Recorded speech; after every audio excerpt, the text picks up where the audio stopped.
माता की बचाओ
उतार लो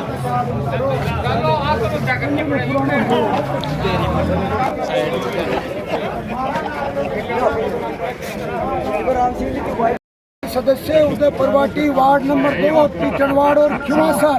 जो इसमें संवाददाता ने खबर लिखी है वो गलत लिखी है। पहले से प्रायोजित मीटिंग थी शुभकर्ण चौधरी की, उसमें किसी तरह का दिक्कत नहीं थी, लेकिन राजेंद्र गुड्डा के कुछ व्यक्तियों ने बाद में मीटिंग समापन होने के बाद कुछ नारे लगाए थे और ऐसा कुछ नहीं था। मीटिंग बहुत अच्छी हुई थी, सफल मीटिंग थी। सब लोगों ने गुड्डा बचाओ संघर्ष समिति के बैनर तले अच्छी मीटिंग करी और आगे भी करने का वादा किया है। सब मिलकर के साथ चलने का वादा किया है और सब नारे बोलते हुए जय भारत जय हिंद। संवाददाता ने जानबूझ करके इस तरह का एक वाकया लिखा है, ये गलत है। इसकी प्रतियां जलाकर हमने असलसर मीटिंग में विरोध प्रकट किया है।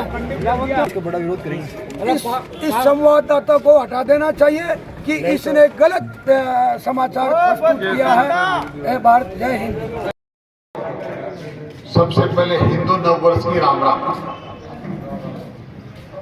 सनातन संस्कृति के अनुसार आज साल का पहला दिन है और बहुत खुशी की बात है कि पहला दिन हम आपके गांव के बीच में एक जनजागृति पैदा करने का संदेश लेकर आए हैं। बुढ़ागुड़ जैसे नीम का थाना में नहीं मिले, इस बात का एक संघर्ष बुढ़ागुड़ जी की जनता ने शुरू किया है और इस ऐलान जंग को हमने कल से शुरू करके आज आपके गांव में पहुंचे हैं। मंच पर एक बहुत ही महत्वपूर्ण कमेटी के सदस्य बैठे हैं। आज उस कोर कमेटी को हम विधिवत रूप भी देने वाले हैं, शाम तक उसकी घोषणा भी आपके सामने करेंगे। और ये बुजुर्ग जिन्होंने पहले से हमें नेतृत्व प्रदान किया है,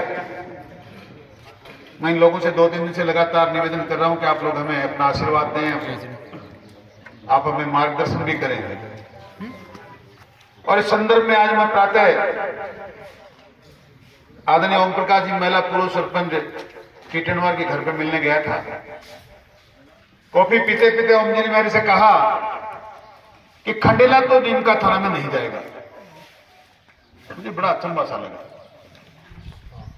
मैंने इनसे तो चर्चा नहीं करी, पूछा भी। मैंने कहा आपको सपना आता है कि कोई मुख्यमंत्री से बात होती है कि क्या चक्कर, आपने इतनी बड़ी बात एकदम से कह दी? बोला ना मैंने आज आपको कह दिया। मैंने कहा बताओ तो सही सरपंच साहब। बोला आप लोगों के पास एमएलए है और उस एमएलए ने तय कर दिया कर दिया। इन्होंने तो कहने को कह दिया, पर एक बात ने मुझे बहुत ज्यादा पिंच किया। मैंने सोचा महादेव सिंह जी कांग्रेस के एमएलए नहीं है। महादेव सिंह जी की खासियत यह है कि वो राजस्थान विधानसभा के सदस्य हैं। खाली तो उदयपुर वाटी में नहीं है, कोई ना कोई तो यहां का भी विधायक वहां सदस्य के रूप में बैठा है। पर मुझे सर छोटू राम की एक बात याद आई। ए मेरे किसान बावले, 2 बातें जान ले। ऐ मेरे किसान बावले, दो बातें जान ले, बोलना न सीख और दुश्मन को पहचान ले। दुर्भाग्य यह है कि रामदेव जी जैसे शहीदों की धरती, बालूराम जी जैसे शहीदों की औलादें, हम इस बात को आज तक नहीं समझ पाए। हमने न बोलना सीखा और न दुश्मन को पहचानना सीखा। आपने बोलना सीख लिया होता तो हालात नहीं यदि होते। रामदेव जी, कर्णी राम जी की शहादत करने वाले, उनकी सैन्य पर गोलियां चलाने वाले लोगों को आप उनकी समाधि स्थल पे उनसे फूल नहीं चढ़वाते अगर आपको बोलना आता तो। ये आपने किया। और उसके बाद उन्होंने कहा कि दुश्मन को पहचान लो। आप दुश्मन को भी नहीं पहचान पाए। आपने दुश्मन को पहचाना होता तो कल आपकी नाक नहीं कटती। सरेआम आपके सामने मुर्दाबाद के नारे नहीं लगते। सरेआम आप बुढ़ा में जब मीटिंग कर रहे थे तो जिला बनाने वाला नारे लगा रहा था, डीजे बजा रहा था, नाचते गाते आपके सामने जा रहा था और आपको कह रहा था आपके मुंह पे थप्पड़ मार दी, मैंने आपकी नाक काट दी, जिला बना दिया, उखाड़ दो मेरा। क्या उखाड़ते हो? बुजुर्गों, नौजवान दोस्तों, सारी बातें बोलने से नहीं होती, कुछ बातें समझने से होती हैं। मां मां है, मैं जानता हूं। जरूरी है क्या आपको लुगाई कहना? कौन घर में कहां का सोता है सिर्फ हर एक जानते हैं। पिता जानता है बेटा कहां है, बेटा जानता है पिता कहां है। बहुत सी चीजें अपने आप समझने की होती है। सरेआम आपके सामने मालिकों की ढाणी की स्कूल की करमौंदती हुई। कितनी बार आपने नाटास की स्कूल करमौंद के लिए आसल सर बड़ा गांव में चक्कर लगाया है? कब कब आपने रैलियां निकाली? मालिकों की ढाणी की स्कूल करमौंद हुई, चुपचाप जाके आप अपनी करमौंदती का कार्यक्रम करते। किसने मना किया था? पर पता था गुढ़ा में संघर्ष समिति आंदोलन कर रही है, किसानों को आग लगी हुई है, इनको पता लगना चाहिए। मैंने नीम का थाना जिला बना दिया है। आपके सामने आपकी छाती पर मूंग दल के गए और नाचते गाते गए, आप कुछ नहीं कर पाए।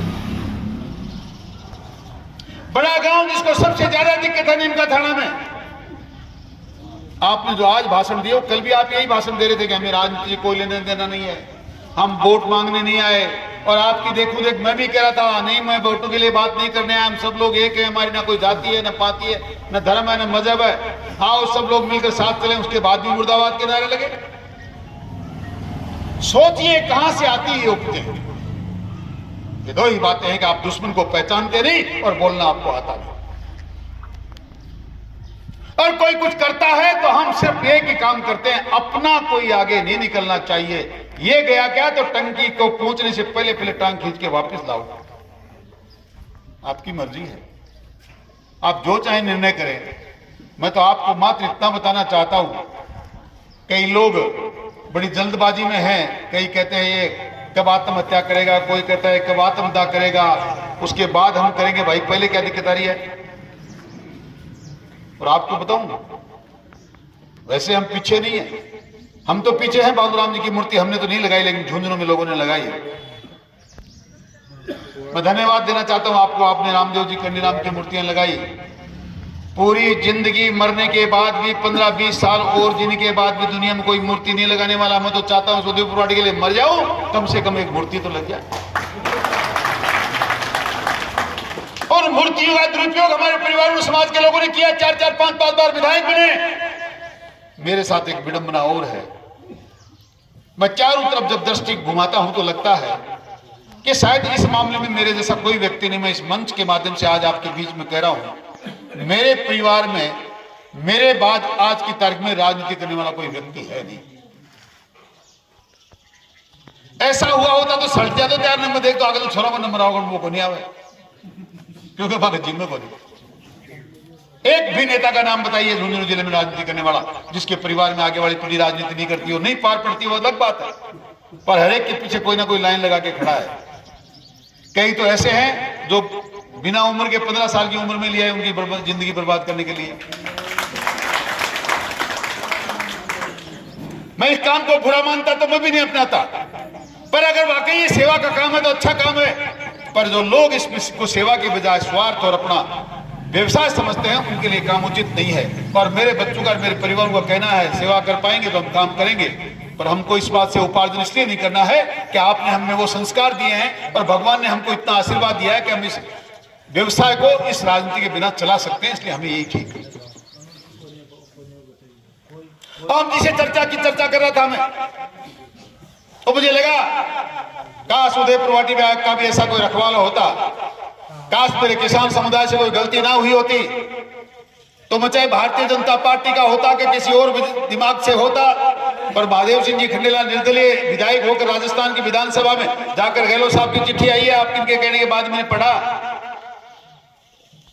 कि आदरणीय महादेव सिंह जी आपकी चिट्ठी मुझे प्राप्त हुई है, आप खंडेला को नीम का थाना में नहीं मिलाना चाहते, मैंने मुख्य सचिव को आपकी सूचना भेज दी है और इस पर आवश्यक कार्रवाई की जाएगी। ये उनको चिट्ठी मिली है, वापस मेरे मोबाइल में है। महादेव सिंह जी उम्र में मुझसे ज्यादा हैं, तजुर्बे भी मुझसे ज्यादा हैं, पर आपको एक बात बताना चाहता हूं, आप लोग भले बोले ना बोले, पर आपके खून ने मुझ में इतनी ताकत जरूर दी है कि मैं उस विधानसभा को कई बार गुजा चुका और कई बार और आंदोलन करके गुजा देता, पर आपकी गुढ़ा गोड़ जी के लिए आपको आंदोलन नहीं करना पड़ता, यह मैं आपको विश्वास दिलाना चाहता हूं। पर दुर्भाग्य यह है कि हमसे भूल हुई, उस भूल का आज जुर्माना हमें चुकाना पड़ रहा है। पर सुबह आज कोडाराम जी को मैंने बुलाया था कि हमें आपके आशीर्वाद की और आपके नेतृत्व की जरूरत है, तो कह रहे थे तो तू राजनीति की बात नहीं करेगा, पर करोगे तो कोई छोटी मोटी बात तो बोलनी भी पड़े ना, बढ़िया समझ लो। आज वोटा की बात को निकली, क्योंकि दिलीप सिंह जी ने भी कहा है हम राजनीति की और वोटों की बात नहीं करें, कर भी नहीं रहे। तो बाण पड़ी नहीं, कहते कहते मुंडा में निकल जाए, कोई सहारा की है। कल हो सकता है इस कमेटी का स्वरूप हम बदलें, इन बुजुर्गों को इस बात का जिम्मा संभालें, मैं इनके पीछे चल के काम करूंगा, अपने आप सबसे आपको पता लग जाएगा कि हम राजनीति की बात नहीं करना चाहते। पर एक बात आपसे बताना चाहता हूं, किसी ने बहुत अच्छा लिखा है, जाके पैर फटे ना भिवाई, वो क्या जाने पीर पर आई। नीम का थाना भी गए नहीं हो, जाओगे उस दिन। दिलीप सिंह जी ने ठीक कहा है, एक दिन सुबह जाकर नीम का थाना कोई कोर्ट में किसी काम से जाके पता तो करो क्या हालात होंगे। चाय पीने के लिए हम झुंझुनू चले जाते हैं, केला खरीदने के लिए चले जाते हैं, सेब खरीदने के लिए चले जाते हैं, इवन मैं तो इतना कर रहा हूं कि बजूदी जैसे चॉकलेट लेने के लिए भी झुंझुनू चले जाते हैं। कोई टापर नहीं राजी करांगा। नीम का थाना जाना कोई आसान काम नहीं है, और आसान काम हो भी तो मेरी बात सुनिए आप। एक जगह से हमारा क्या क्या जुड़ा है, हमारा मान, हमारा सम्मान, हमारे वीर, हमारे शहीद, हमारे धन्ना सेठ भामाशाह, हमारे किसान। झुंझुनू जिला जिसको हिंदुस्तान मानता है, पूरे देश में इस गौरवान्वित को जिला महसूस कर रहा है कि सबसे ज्यादा सैनिक हमारे यहाँ हैं, सबसे ज्यादा धन्ना सेठ हमारे यहाँ। इस हिंदुस्तान को शिक्षा देने वालों में सबसे अग्रणी जिला झुंझुनू है, उसको छोड़कर नीम का थाना चले कैसे जाएंगे। मैं मातृशक्ति को प्रणाम भी करता हूं, धन्यवाद भी देना चाहता हूं कि आज अपना आशीर्वाद और अपनी सहमति देने के लिए आप भी आई हैं। आगे आने वाली पंचायतों से निवेदन करना चाहता हूं, जिन जिन के यहाँ मीटिंगें हैं